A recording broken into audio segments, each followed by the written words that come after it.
What would you do if your enemy built a $3.7 billion monument to occupation connecting stolen territory to their mainland? Ukraine's answer came at 6:07 a.m. on October 8, 2022, and it arrived with the force of 10 tons of TNT traveling across the Kerch Bridge, disguised as a truck carrying rolls of plastic film. Imagine you're a Russian commuter, maybe driving home to Crimea for the weekend. You're crossing what Vladimir Putin called the construction project of the century, a magnificent 19-kilometer bridge spanning the Kerch Strait. The sun is just rising over the Sea of Azov. The bridge stretches before you, a symbol of Russia's permanent claim to Crimea. What could possibly go wrong? And then, in the lane beside you, a truck explodes with such force that it collapses an entire span of the bridge, ignites a passing fuel train, and sends a message heard around the world. Nothing Russia builds in occupied territory is safe. The bridge that was never supposed to fall. Let's talk about what makes the Kerch Bridge so significant, because understanding what Ukraine attacked makes this operation even more audacious. Did you know this bridge was Vladimir Putin's personal obsession? Not just a strategic project, but a symbol of his legacy, proof that Crimea's reunification with Russia was permanent and irreversible. The numbers alone are staggering. The Kerch Strait Bridge, Russia calls it the Crimean Bridge, stretches 19 kilometers across the strait, separating Crimea from mainland Russia. It consists of both a road bridge and a parallel railway bridge. Construction began in 2016 and cost an estimated $3.7 billion. Though many analysts believe the real cost was far higher once corruption and overruns are factored in. But here's what made this bridge truly important. It was Russia's primary logistics lifeline to Crimea. Before the bridge opened in 2018, everything going to Crimea had to travel by ferry or through Ukrainian territory. The bridge changed everything. Suddenly, Russia could move military equipment, supplies, fuel, and personnel directly from Russian territory to occupied Crimea without Ukrainian interference. Think about the propaganda value Putin extracted from this bridge. He personally drove a truck across it during the opening ceremony. Russian state media produced documentaries celebrating the engineering achievement. The bridge appeared on stamps, coins, and countless patriotic videos. It was supposed to prove that Russian control of Crimea was irreversible. The bridge also represented enormous engineering challenges. Building across the Kerch Strait meant dealing with difficult seabed conditions, strong currents, winter ice, and the need to allow ship traffic through designated spans. Russian engineers designed the bridge to withstand earthquakes, storms, and the harsh marine environment. What they apparently didn't design it to withstand was Ukrainian ingenuity, armed with 1,100 kilograms of explosives. October 8, 2022, when Putin's legacy went up in flames. How do you destroy a bridge under constant surveillance and guarded by intelligence services? Drive the bomb across it. On the morning of October 8th, traffic moved as usual. Commuters, cargo trucks, a fuel train on the parallel rail line. Security watched the sea and sky. No one expected the threat in the traffic lane. At about 6:07 a.m., a truck in the Crimea-bound lanes detonated. Russian investigators estimated the blast equal to 10 tons of TNT, and seismographs recorded it. The explosion sheared away 2 road spans, sending them into the Kerch Strait, while the shock and heat engulfed the nearby rail bridge. A fuel train passing then ignited. 7 tankers erupted into a towering inferno that burned for hours, visible for kilometers. Putin's signature bridge, meant to cement control, was left severed, the main logistics artery to Crimea cut, and questions about inspections, insiders, and security failures thundered in the aftermath. The investigation. How Ukraine pulled it off.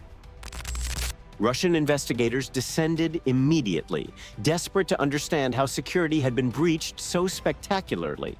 The truck was registered to Georgian Mahir Yusubov, and its manifest listed rolls of plastic film, innocuous on paper. Somewhere between origin and the bridge, it had been loaded with roughly 1,100 kilograms of high explosives. Consider the operational planning. Acquire or manufacture over a ton of military-grade explosives, conceal them to pass inspections, move the truck through Russian territory to the bridge approach, and time detonation, ideally when a fuel train passed, to maximize damage. All this allegedly occurred while the FSB, security services, and military counterintelligence monitored for such attacks. Ukrainian officials, without formally claiming responsibility, signaled approval. Mikhailo Podolyak tweeted that stolen property must be returned. Russian authorities said they arrested suspects, but the full account remains undisclosed, likely to avoid admitting a humiliating security failure. The strategic impact, more than just a bridge. Why did one damaged bridge matter in a massive war? Because the Kerch Bridge wasn't just a structure, it was Russia's lifeline to southern Ukraine. Before the attack, it carried nearly all supplies for Russian forces in Kherson and Zaporizhzhia.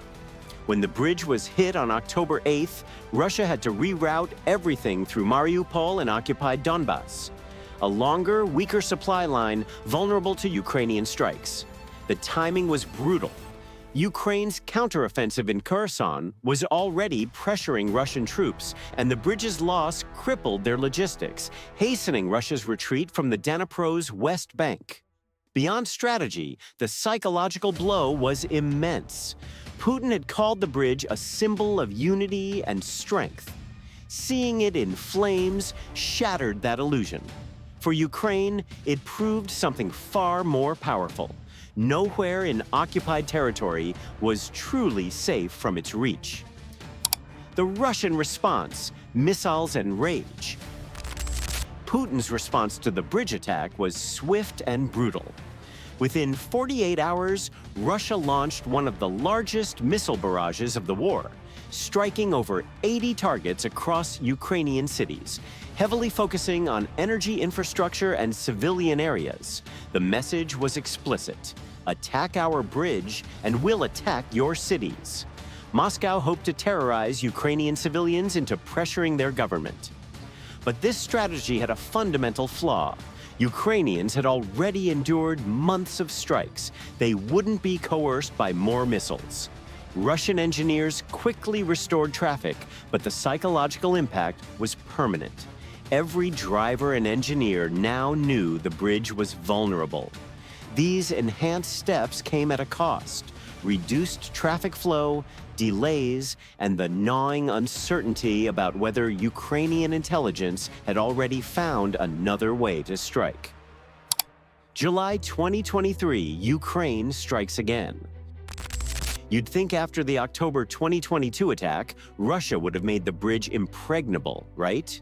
Ukraine had other ideas.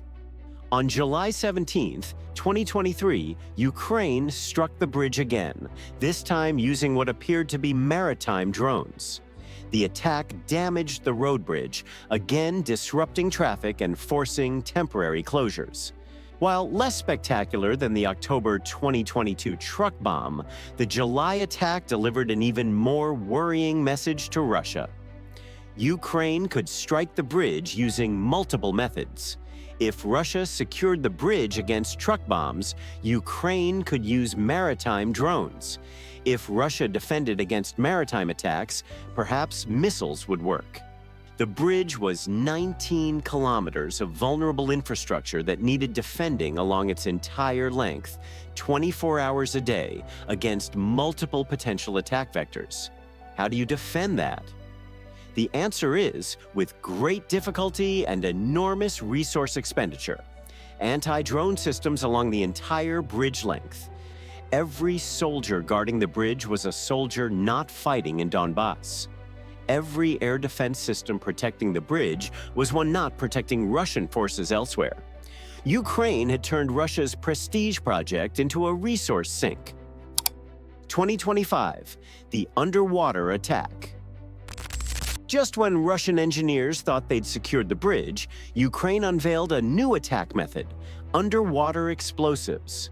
This evolution presents unique challenges, as underwater threats are notoriously difficult to detect amid the Kerch Strait's strong currents and marine traffic. The operational challenge is immense. Ukrainian operatives or unmanned systems must navigate, place powerful explosives on structural supports, and detonate them while evading Russian patrols and sonar. The fact that Ukraine reportedly succeeded speaks to their high operational capabilities and the fundamental vulnerability of large infrastructure. Each successive attack reinforced the message: Russia's control over Crimea is contested, temporary, and unsustainable. The bridge, built to symbolize permanent annexation, has instead become a potent symbol of failure. The engineering challenge: can you even defend a bridge this big? The Kerch Bridge illustrates the fundamental problem Russia faces in modern warfare. Traditional military defense relies on layers of security, but the 19-kilometer structure presents unique, overwhelming challenges. Its extreme length and constant civilian accessibility make effective defense impossible, while threats can emerge from land, sea, air, or underwater simultaneously. Ukraine has successfully struck it multiple times. The uncomfortable truth for Russia is clear: no amount of security can make a 19-kilometer bridge crossing contested waters completely invulnerable. A determined adversary with intelligence and modern weaponry will always find a way, proving that defense must succeed every time, but attack only once. The larger question: what happens to the bridge? So what's the end game for the Kerch Bridge? This question cuts to the heart of the larger conflict over Crimea's status. If Ukraine eventually liberates Crimea, the bridge's fate becomes a complex question. Some Ukrainians argue it should be destroyed completely as a symbol of Russian occupation. Others suggest it could be useful for legitimate commerce once Crimea returns to Ukrainian control. The bridge, built to cement Russian control, might someday serve Ukrainian sovereignty. If Russia maintains control over Crimea, an outcome Ukraine rejects, the bridge will require permanent, expensive security measures that drain resources indefinitely. Every crossing will carry risk. Every maintenance operation will need extensive security. Putin's legacy project becomes a permanent vulnerability. The Kerch Bridge has become something neither Russia nor Ukraine originally anticipated: a contested symbol that neither side can afford to ignore, but neither side can fully control. For Russia, it's simultaneously essential infrastructure and a glaring weakness. For Ukraine, it's both a high-value target and a reminder of occupation. If you enjoyed this deep dive into Ukraine's relentless campaign against Russia's most symbolic infrastructure project, smash that like button and subscribe for more content covering the tactics, operations, and strategic masterstrokes of modern warfare. Drop a comment below. Do you think the Kerch Bridge will survive the war? Let's discuss.